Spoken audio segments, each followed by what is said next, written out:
Intermezzo. Artisticidad, artificación, artistización. Se abre ante nosotros un horizonte artístico ilimitado. Cualquier cosa puede ser calificada como arte. No importa que sea natural o artificial, orgánica o inorgánica, real o virtual, material o espiritual, abstracta o concreta, preexistente o producida ex profeso, realizada o solamente pensada. A primera vista, basta con que un connoisseur, esto es, un especialista del gusto estético o artístico, sostenga que algo es bello o es arte, para que sea legitimado como tal.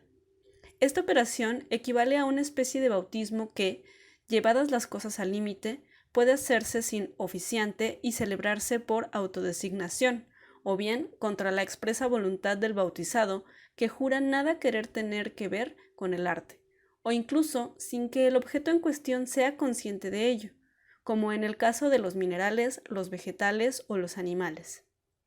Este planteamiento, aparentemente nihilista, esconde sin embargo un fundamento metafísico. Si yo afirmo que algo es estético o artístico, es porque le atribuyo la esencia de la esteticidad o de la artisticidad, y al hacerlo lo distingo de muchísimas otras cosas que no considero estéticas ni artísticas. Cuando el escritor y pensador Roger Caillois seleccionó unas piedras que a su parecer poseían características altamente estéticas, es porque creía saber qué era la esteticidad y que ésta podía darse también en el mundo natural. Semejante atribución no es en absoluto obvia. Hegel y Croce excluían lo bello del mundo natural. Afirmar que un objet trouvé o una persona o un paisaje son estéticos supone tener una concepción metafísica de la belleza. Esto es creer que existe una esencia de la belleza y que se sabe en qué consiste. De otro modo nos quedamos en el terreno del gusto personal o del consenso social. Estas reservas tienen aún mayor sentido en lo que se refiere al arte. El ready-made no se ocupa en lo más mínimo de la belleza y ha roto totalmente cualquier relación con la estética. Para André Breton se trata de un objeto común elevado a la dignidad de objeto de arte solo por haber sido seleccionado por el artista. Un paso más allá se encuentra el appropriation art. Dicha tendencia reproduce imágenes u objetos generalmente extraídos de la historia del arte, reciente o del pasado, aportándoles una pequeña modificación o incluso ofreciéndolos de nuevo tal como ya eran. Se infringe así el principio de la originalidad fundamental en el arte moderno. El lugar de la innovación es ocupado por la repetición. Más o menos conscientemente, Shirley Bean, una de las principales exponentes del movimiento, abraza la tesis de la muerte del arte. El mundo está lleno hasta la sofocación. El hombre ha puesto su marca en cada piedra. Cada imagen está prestada e hipotecada. Solo podemos imitar un gesto que siempre es anterior, nunca original. En otras palabras, la artisticidad es algo que existió, pero que ya no existe. La sociología del arte ha desacreditado desde hace tiempo el mito de una esencia del arte. Yendo más allá de la teoría institucional del arte de George Dickey, que afirma que arte es todo aquello que las instituciones consideran como tal, Natalie Hinch ha hecho un trabajo sociológico muy detallado sobre un caso paradigmático, la suerte de Vincent van Gogh, examinando las etapas a través de las cuales un pintor loco, casi desconocido para sus contemporáneos y que se suicidó en 1890, se ha convertido en solo un siglo en uno de los artistas contemporáneos más importantes, apreciados y caros. Este extraordinario proceso de revalorización comienza poco antes de la muerte de Van Gogh con un artículo de Gabriel Arbel Aurier en el Mercure de France. El autor de dicho texto, a quien el artista responde con una larga carta, era uno de los más competentes críticos de la época. Sin embargo, en la práctica será Johanna Bonger, cuñada de Van Gogh, quien más hará por promocionarle. Es evidente que ambas intervenciones no bastan para explicar ese vertiginoso ascenso al empirio de los artistas más grandes de todos los tiempos. Igual de importante fue su consonancia con tantos artistas de aquellos años. Maurice de Vlaminck, un decenio después de la muerte de Van Gogh, manifestó por él un entusiasmo delirante. Al mirar sus cuadros, dice haberse emocionado hasta llorar de alegría y desesperación, y haber amado a su autor más que a su propio padre. Como se sabe, las obras del pintor holandés influyeron profundamente en el Troisième Salon d'Automne de 1905 y en los años siguientes, gracias a Roger Freeh, fueron conocidas en Inglaterra y posteriormente en Alemania y Estados Unidos, obteniendo así fama mundial. Sin embargo, también en este caso paradigmático nos encontramos frente a una artisticidad solo finalmente reconocida como tal y con la ayuda del mito del artista maldito. El giro fringe del arte es un fenómeno totalmente distinto. No se trata de legitimar algo que, siendo en potencia estética o artísticamente importante, aún no ha sido reconocido como tal.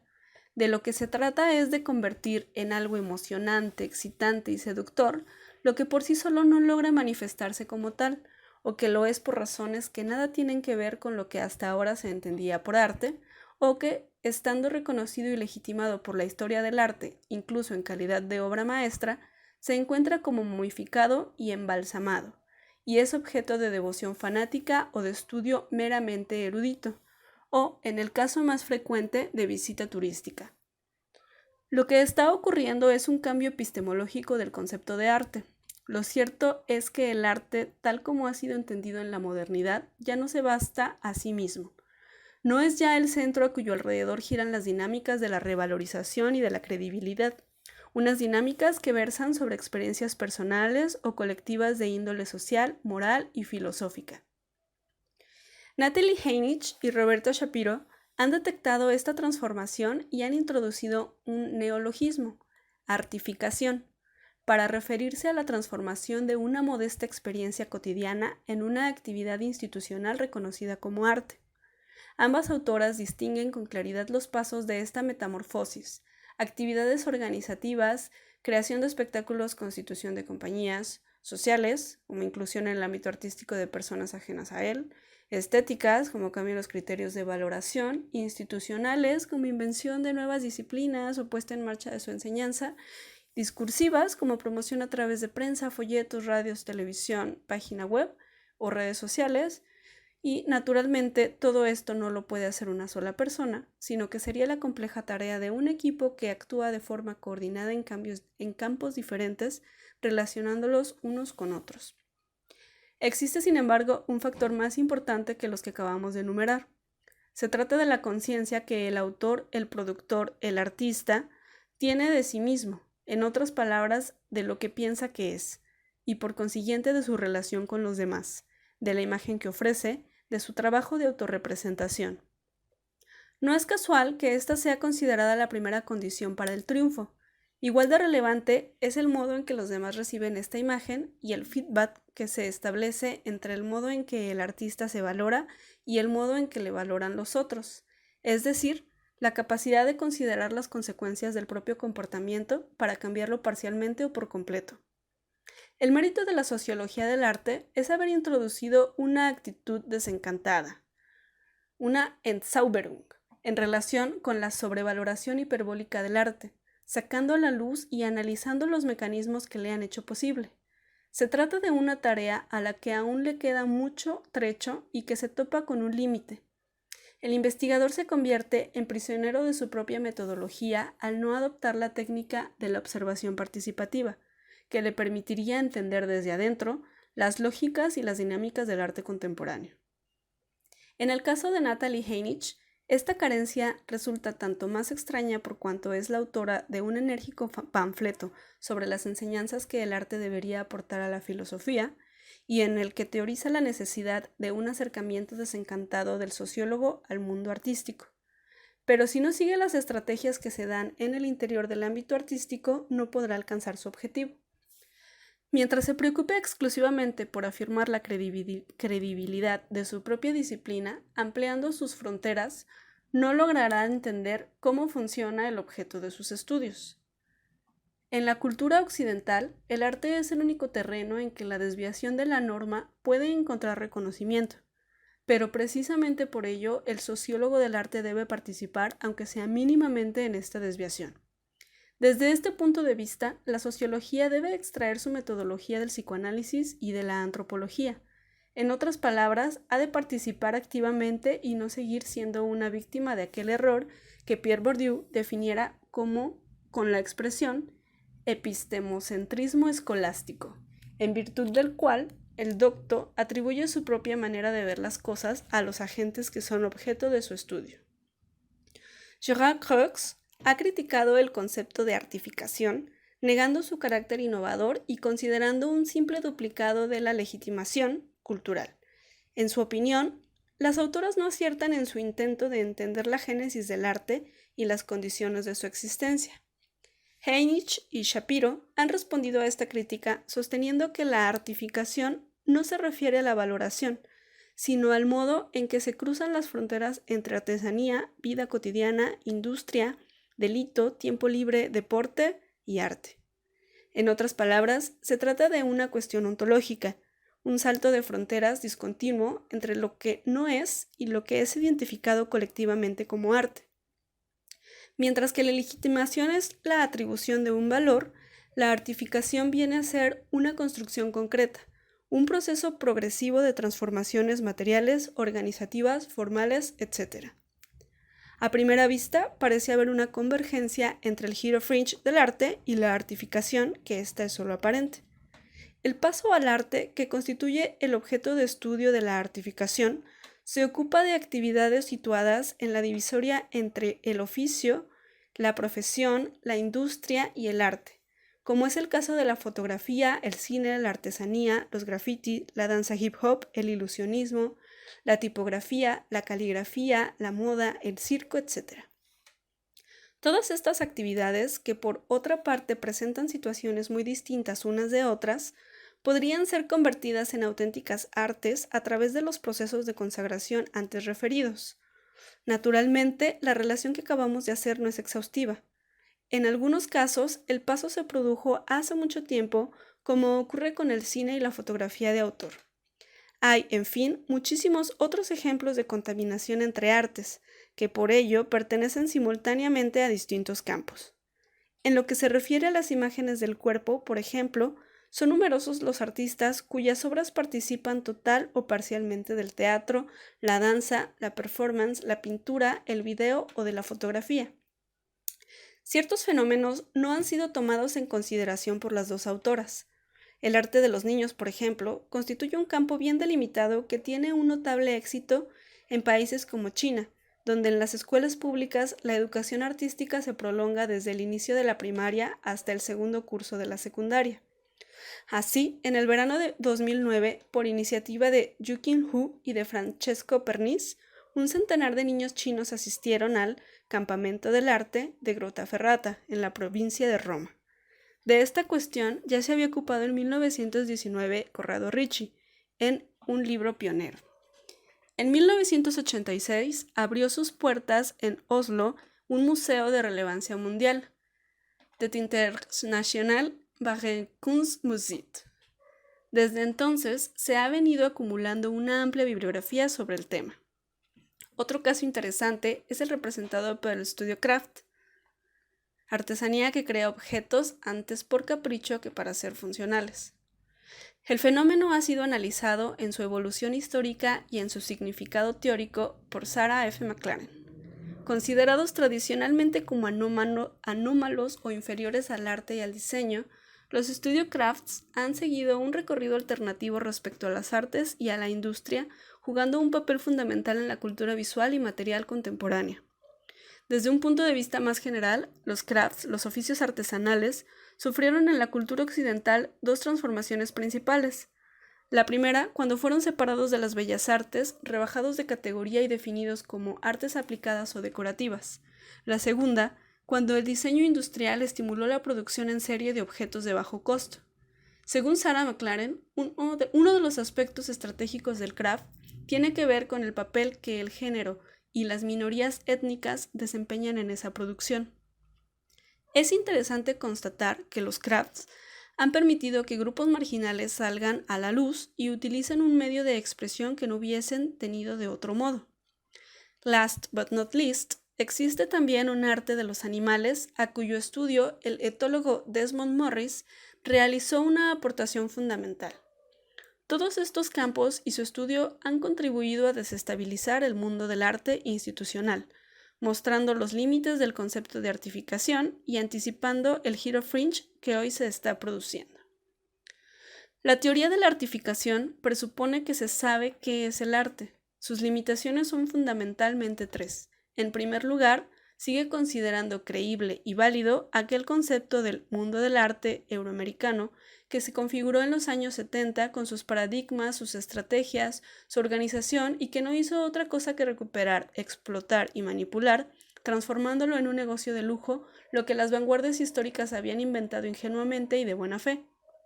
Sin embargo, el germen de la autodenigración, el infantilismo y la pulsión de muerte estaba ya implicado en dichas vanguardias. El futurismo fue el primer movimiento artístico en el que la abierta negación del pasado antecede a las obras. Solo con posteridad y no sin dificultad dará con una expresión artística propia. El movimiento Dada exploró ya casi todas las posibilidades del antiarte. Los situacionistas, que son el último y tardío producto de la vanguardia histórica, celebraron los funerales del arte. La Saatchi Gallery y la Bienal de Venecia 2013 no hacen en el fondo sino sacar las conclusiones de una desazón y un malestar ya centenarios.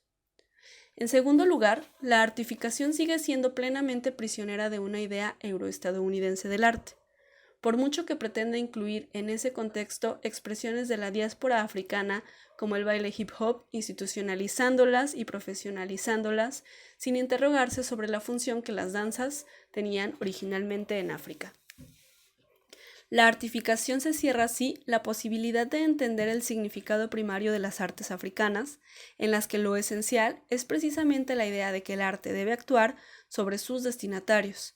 La globalización nos obliga a tener presentes no ya solo las formas de las manufacturas producidas por las poblaciones extraeuropeas, sino también el modo en que éstas consideran los productos cuyo uso no se limita a lo puramente utilitario.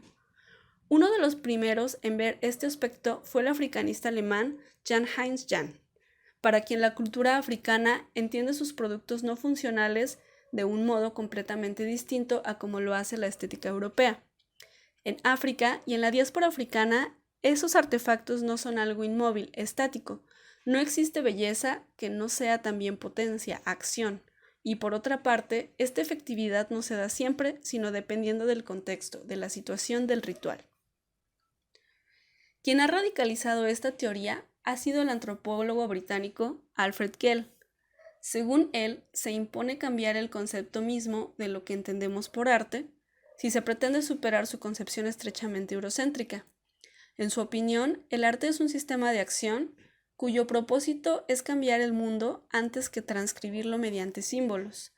De ahí que Gell critique todas las ideas de arte surgidas en la cultura occidental, igualmente inadecuadas son la teoría filosófico-estética, que va en pos de una esencia del arte, la institucional, que se limita a sostener que es arte todo lo que los mediadores legitiman como tal, o la semiótica, que asimila el arte a un tipo de lenguaje. El objeto artístico es algo inanimado, igual que una persona, es una cosa que actúa. Repito, el objeto artístico es algo animado, igual que una persona, es una cosa que actúa. Su poder de fascinación y de encantamiento no es separable de quien la ha creado. Los objetos artísticos son agentes sociales. Por ejemplo, un escudo hermosamente trabajado no es bello, sino que está destinado a provocar miedo. La casa de reunión de los maorís es el indicador colectivo del poder de la comunidad. El arte occidental también ha de ser considerado a partir de este mismo punto de vista. El rapto de Proserpina de Bernini manifiesta su agency en el detalle de la mano que aferra.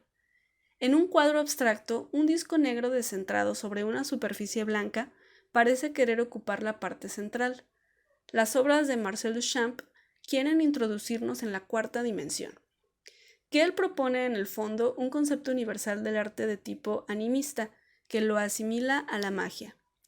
Inconscientemente, la idea del arte que defiende no está lejos de la de George Lucas, para quien el origen del arte está precisamente en la magia. De un punto de vista similar parte la investigación de Annette B. Weiner, quien ha dedicado un libro a determinado tipo de objetos de los aborígenes de las islas Trobriand que estarían impregnados de la espiritualidad de quien los regala. Si estos objetos son dados a otro, conservan un vínculo significativo con quien los donó. El subtítulo de su libro, La paradoja de guardar mientras se da, abre la perspectiva de un dar que es asimismo un guardar. El análisis de Viner está totalmente centrado en un material antropológico. A pesar de ello, creo que todas las obras de arte conservan su carácter de posesiones inalienables y no es casual que antes de dedicarse a la antropología, Annette Viner estudiara historia del arte.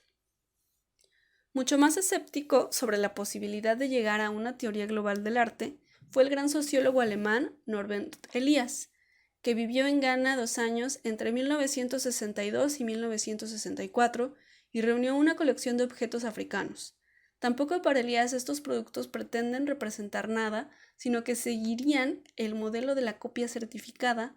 Por poner un ejemplo, una máscara yoruba cuyo rostro está dominado por un par de ojos brillantes, una dentadura poderosa y una nariz semejante a un pico, no representa un dios o espíritu, sino que, en el contexto de la ceremonia de la sociedad secreta para la que ha sido creada, es ese dios.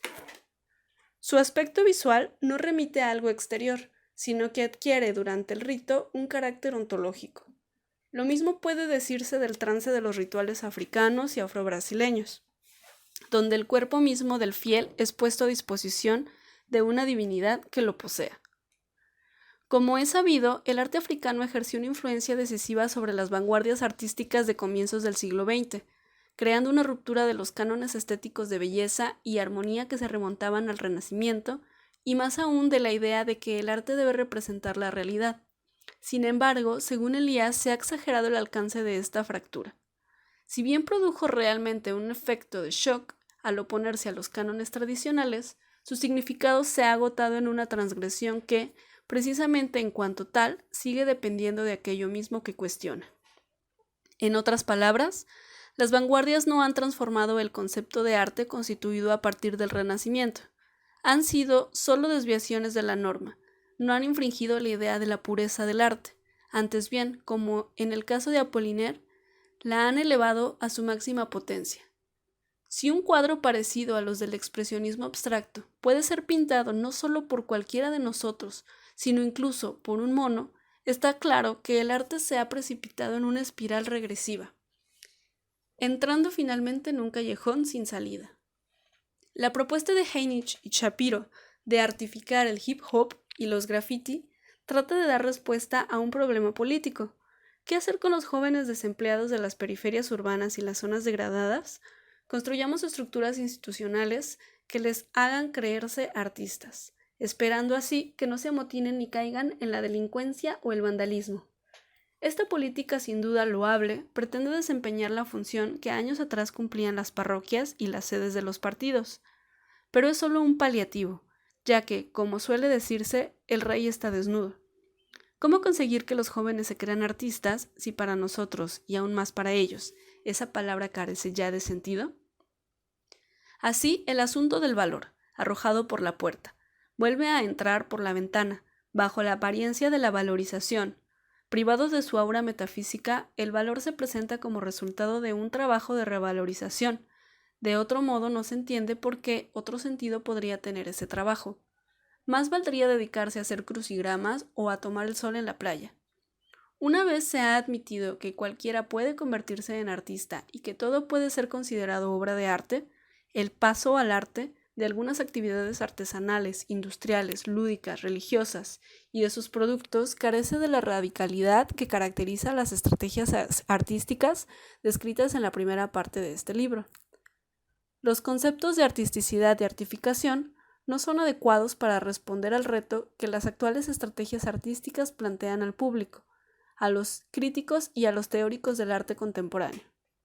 Si una de las características del pensamiento filosófico es pensar su objeto llevándolo a sus extremos, habrá que introducir otro concepto más radical en sus presupuestos y en sus métodos, el de artistización.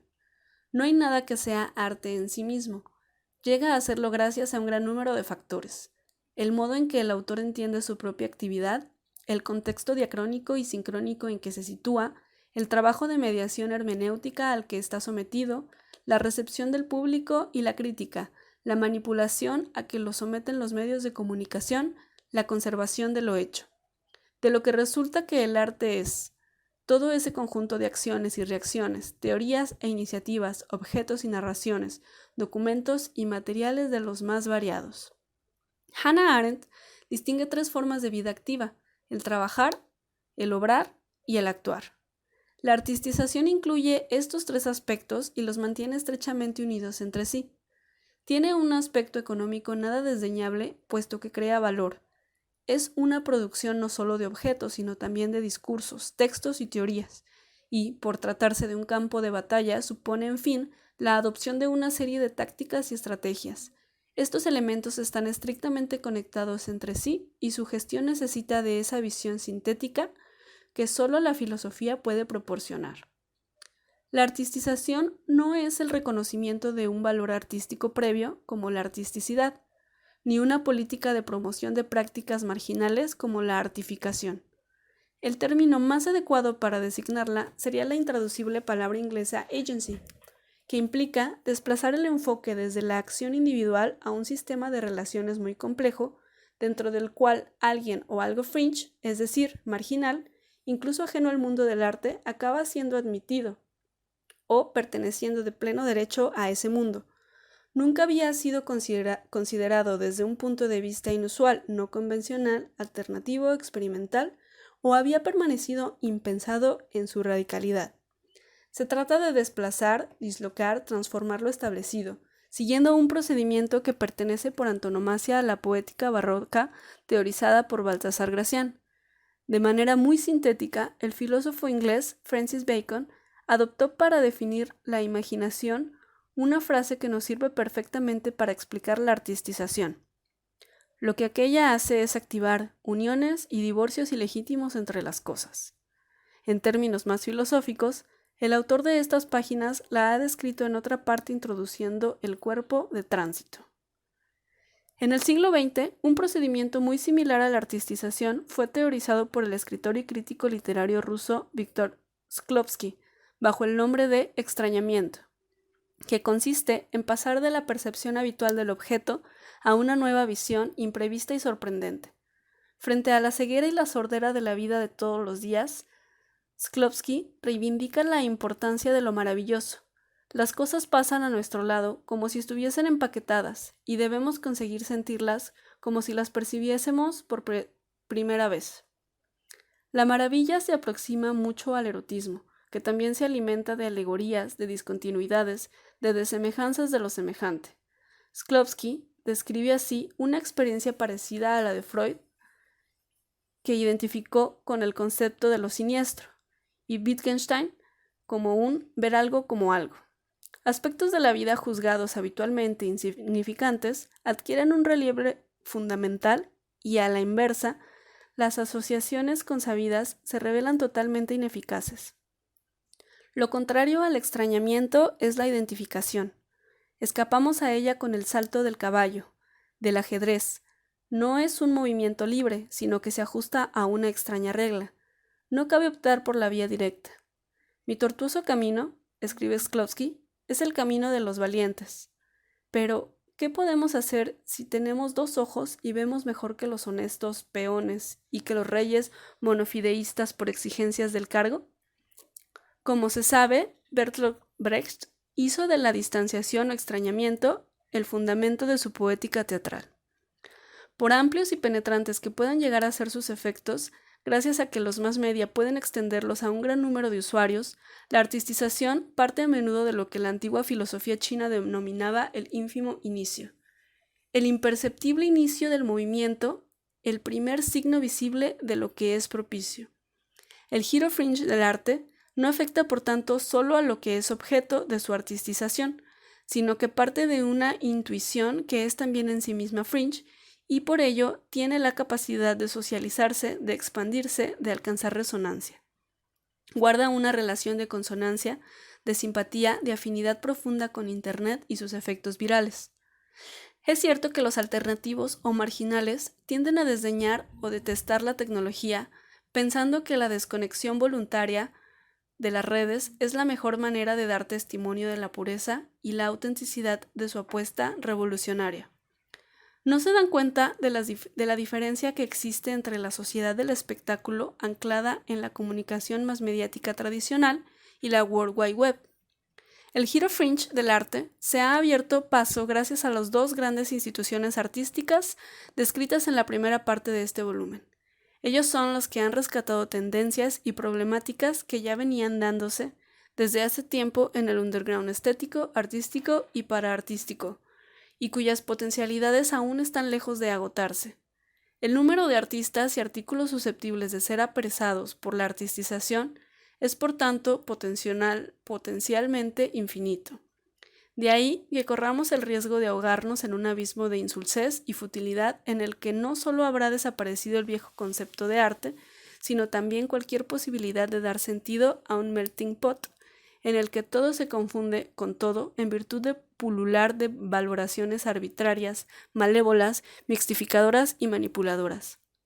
El arte expandido es una gran oportunidad para quienes, queriéndolo o no, han quedado fuera del mundo del arte institucional, pero también supone un gran peligro, porque en el crecimiento bulímico de muestras, bienales, exposiciones, libros de arte, stage, seminarios, fundaciones, etc., acaban siendo asimilados y confundidos precisamente con aquello que han combatido y de lo que han querido distinguirse, pagando frecuentemente su aislamiento con pobreza, inoperancia, depresión y enfermedad.